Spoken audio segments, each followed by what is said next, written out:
Welcome to episode 2 in our Explorer's Guide to Western Australia series.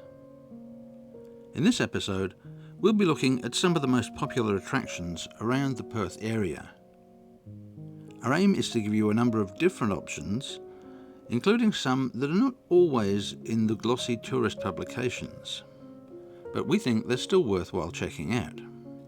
We will start with those that are closest to the city centre and gradually work our way out from there.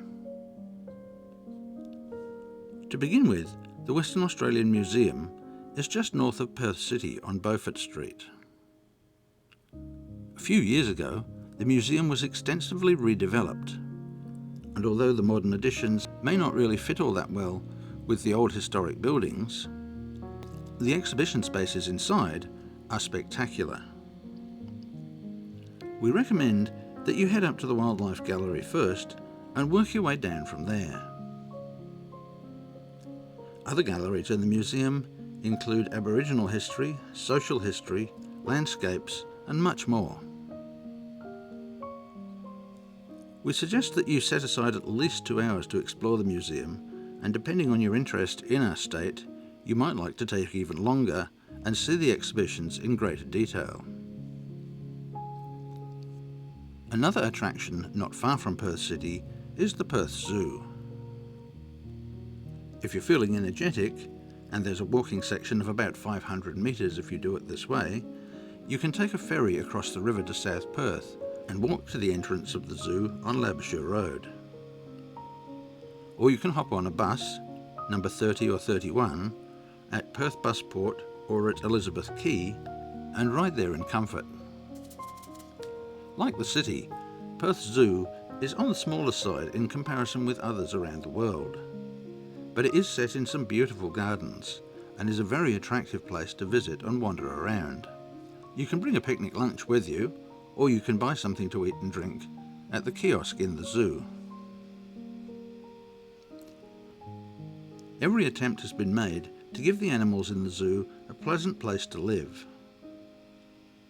While many people worry about the ethics of keeping wild animals in captivity, zoos are an important resource and act as a safety net for breeding endangered species, and are often part of efforts to restock native areas that have lost their native animals. The zoo can be a half or a full day out, depending on your level of interest.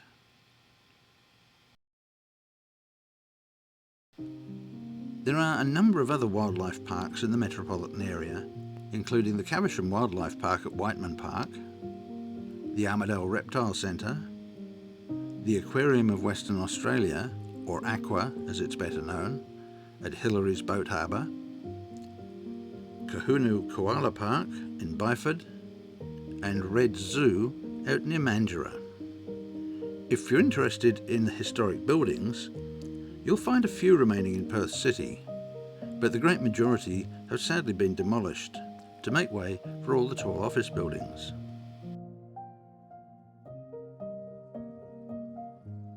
To get a feel for the way Perth used to look, you'll need to hop on a train or bus, or drive yourself if you have a car, and go to the port city of Fremantle. Fremantle still boasts many beautiful old buildings, and it has a range of shopping opportunities and some really good places to stop and have a meal.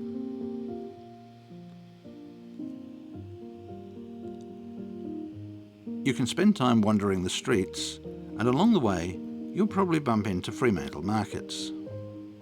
The markets are open on Friday, Saturday and Sunday, and on any public holiday that happens to fall on a Monday. The markets are housed in a wonderful old building and have a wide range of products to choose from.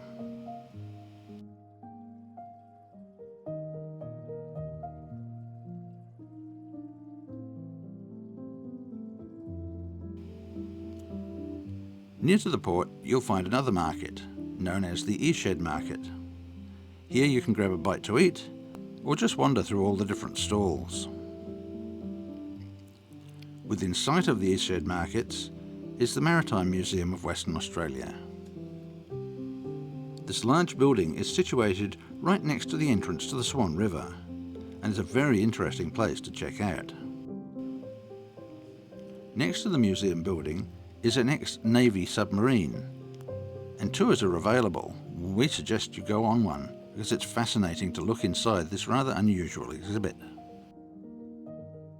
Another museum to check out is the Fremantle Shipwreck Gallery.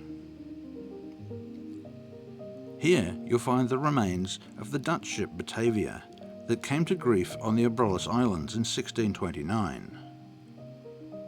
The horrors that followed that shipwreck are the stuff of nightmares.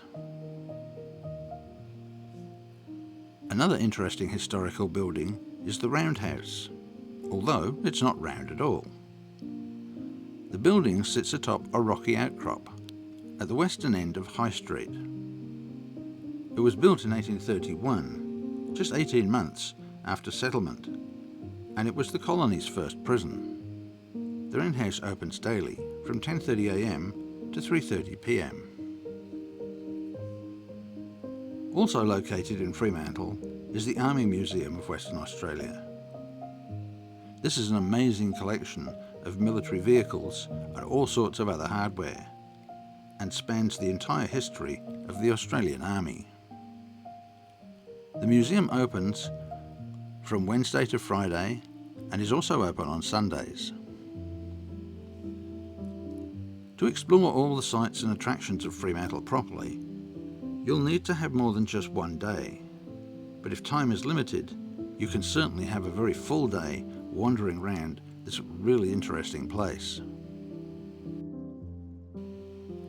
Other attractions you might like to have a look at around the Perth area are some that might not always make it into the glossy tourist publications. One of those is the Aviation Heritage Museum located at Bull Creek. This large collection of iconic aircraft is a must-see for any aviation enthusiast, and is even interesting for anyone who might just have a passing interest in airplanes. The museum is open every day, with the exception of a few public holidays. In part 3, we'll move a bit further out from Perth and start to have a look at what other areas are worth checking out while you're visiting our wonderful state.